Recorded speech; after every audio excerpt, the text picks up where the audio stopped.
أعوذ بالله السميع العليم من الشيطان الرجيم. بسم الله الرحمن الرحيم، والصلاة والسلام على أشرف المرسلين سيدنا محمد وآله وأصحابه الطاهرين. السلام عليكم ورحمة الله تعالى وبركاته. إخوتي الأعزاء، لكثرة الأسئلة من المتابعين عن المدد الطاهر المستخدم في كتابة الآيات القرآنية لاستخدامها في العلاجات والأعمال الروحانية، فاليوم بإذن الله تعالى نهديكم بهذه الفائدة الجليلة، وهي طريقة إعداد الحبر الروحاني الذي نسميه بمداد الحكمة، وطريقة تحضير القلم للكتابة بطريقة سهلة وبسيطة إن شاء الله تعالى. ولنبدأ ببركة بسم الله الرحمن الرحيم.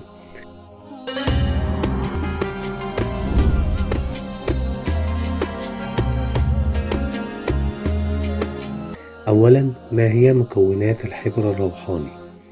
يتكون الحبر الروحاني من مواد طاهرة مثل ماء الورد والمسك السائل والزعفران الشعر ودم الأخوين.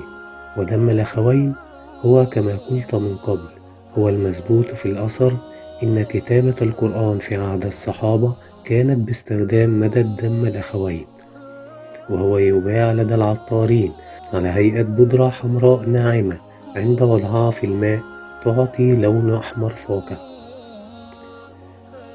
البعض يقول سر المدد الروحاني العزيمة الفلانية، والبعض يقول الطلسم الفلاني وأن يدفن، وكل هذا الكلام غير صحيح وتعمية لبيع الحبر الروحاني. ويكفيك أن تكتب ببودرة دم الأخوين وتخلطه بفنجان ماء ورد وتقرأ عليه الآيات التي سوف أوردها، ويصبح لديك مدد طاهر جاهز للكتابة. وأنا أحيانا أكتب بعصير الرمان الصافي. ملحوظة هامة قبل البدء: إذا كنت تستخدم هذا المدد للمحو وشرب ماء فلا تضع عليه المسك، فإذا أضفت عليه المسك واستخدمته للشرب يترتب عليه أعراض معوية في البطن.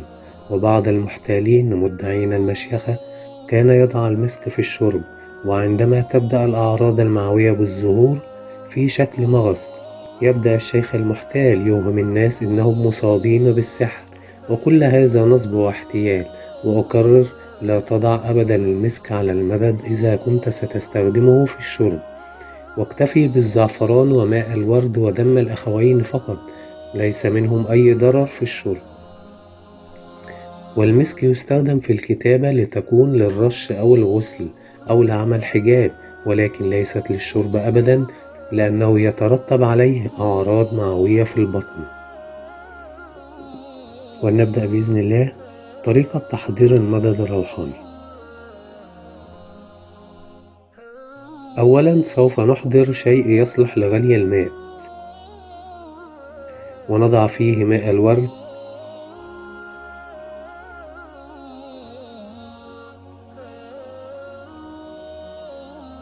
وحوالي 4 جرام من الزعفران، وبإمكانك إضافة بعض فصوص لبان الذكر ليطيل عمر المدد ولا يفسد بسرعة عند حفظه.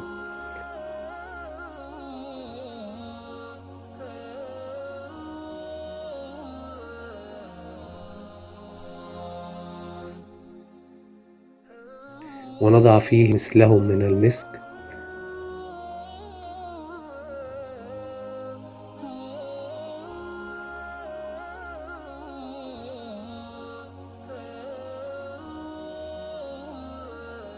والنصيب الأكبر لدم الأخوين.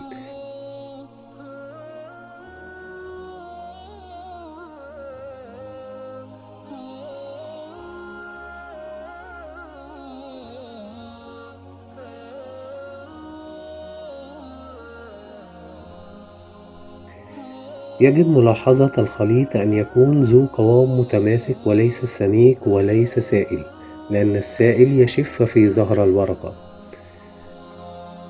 ونضع الخليط دقيقتين على النار وليس للغليان، فقط لنحصل على القوام المتماسك، ثم نتركه حتى يبرد. ثم نقرأ عليه هذه الآيات المباركة، وسوف أقوم بإدراج الآيات في الوصف. بعد قراءة الآيات عليه، الآن نقول لك مبروك، أصبح لديك مدد طاهر جاهز للعمل. يمكنك استخدامه كحبر مخصص لكتابة الآيات والأعمال الروحانية. والآن ننتقل إلى خطوة أهم، وهي القلم وطريقة تحضير القلم للكتابة.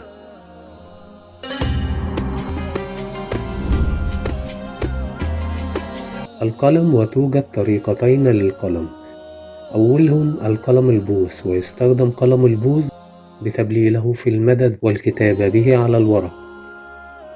وإن لم تجد قلم البوص فاكتب بعيدان شواء اللحم الخشبية.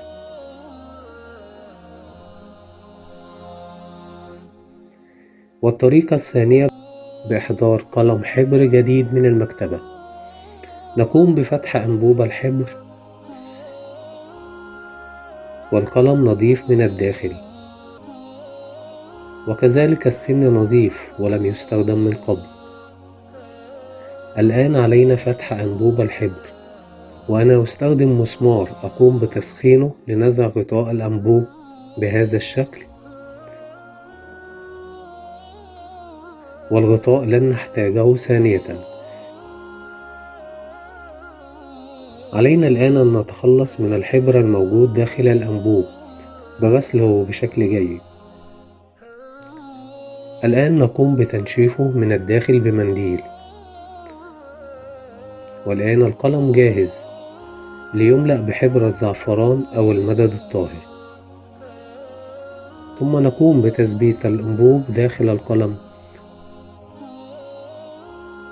ثم نتأكد من إغلاقه بشكل محكم. الآن نقلب القلم لنتأكد من أنه يعمل بشكل صحيح. تلون سن القلم باللون الأحمر. والآن أصبح لدينا قلم جاهز للكتابة، وبإمكانك الكتابة بالخط الرفيع أو الخط السميك، والكتابة تكون على ورق أبيض نظيف بدون سطور كورق الطباعة الأبيض، أو بإمكانك الكتابة على طبق صيني كبير أبيض بدون نقوشات، وأيضا بإمكانك الكتابة على الزجاج. ثم يمحى الكتابة بالماء شربه للاستشفاء به كعلاج روحاني أو لجلب البركة والخيرات.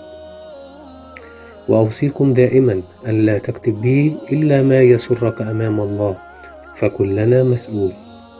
وشكرا على حسن متابعتكم، ودمتم بخير وود، والسلام عليكم ورحمة الله تعالى وبركاته.